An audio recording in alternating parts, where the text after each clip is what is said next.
Hi friends, it's Jennifer with Jennifer at Home, and I have Alan here with me today, and today we're going to smoke a couple of pork shoulders to make some pulled pork.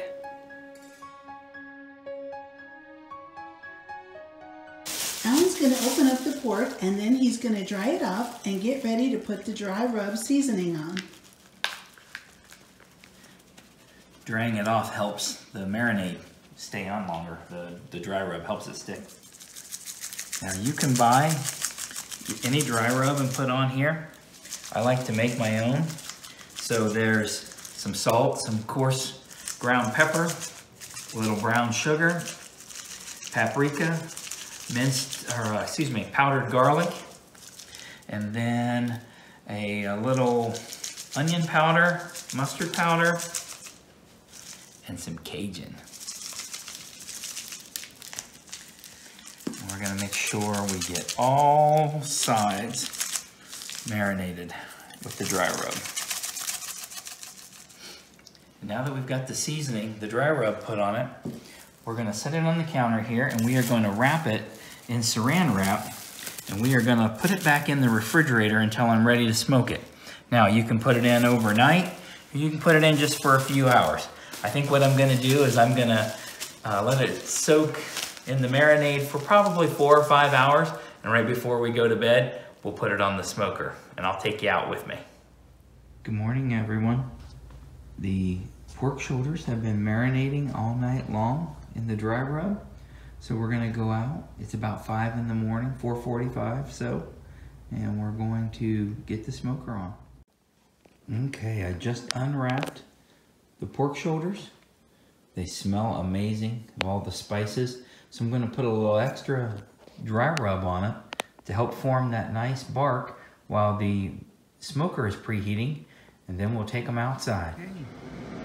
The smoker is just about preheated. In just a few more degrees, we will put those pork shoulders in the smoker. Okay, they're in. So we will shut this all up and then come back and check it in about 2 to 3 hours. All right, so it's been about an hour and a half, hour and 45 minutes. Sun's starting to come up. I thought we'd give this a check, give it a little peek and see how things are going. Oh, that is looking good. All right, let's close it up so we don't lose our heat. All right, let's see how these look.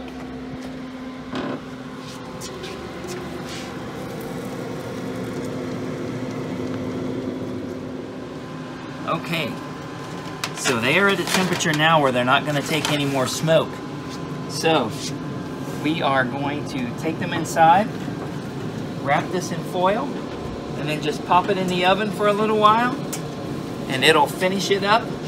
Then we'll be able to shred it all up.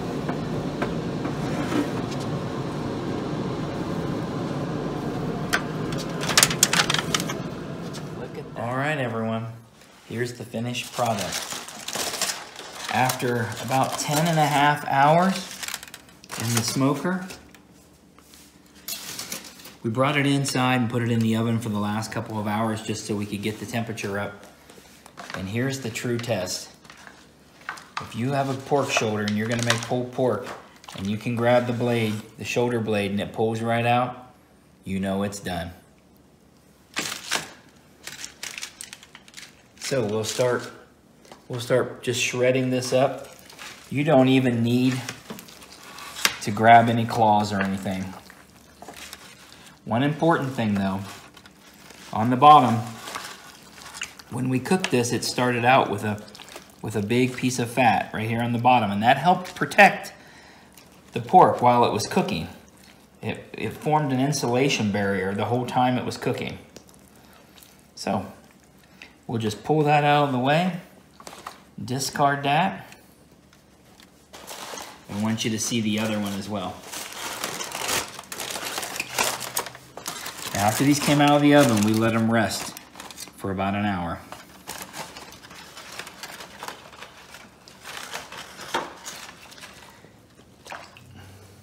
And here we go. There's the other shoulder blade. So I'm gonna get to work just shredding this up.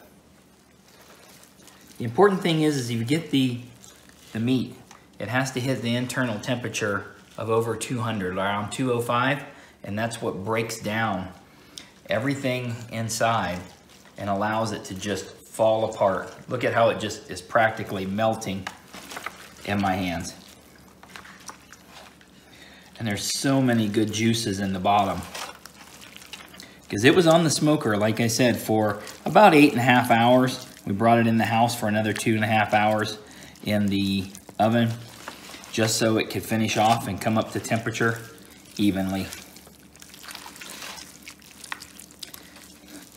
Now what we'll do with this after it cools, probably gonna have a little bit for dinner tonight, but after it cools, we'll put it in multiple Ziploc bags. Our kids love this. Our son loves it. Our daughter and her fiance absolutely love it. So they don't know we've made this. We're gonna go see them in the very near future. So we'll take a few Ziploc bags of this. I'll put it in the freezer and we make enough for portions. And then there'll be some for Jennifer and I that will make smaller portions just for us for in the evening. Well, friends, thank you so much for joining us. I'm so happy you're here to see the process in which we make pulled pork at our house. It was so juicy and delicious and tender, and it smelled so good. I'm so happy we have some in the freezer for another day. I can't wait to have some more again. As always, if you enjoyed this video, please like, share, and subscribe. I hope you join me in my previous videos and my upcoming videos as well.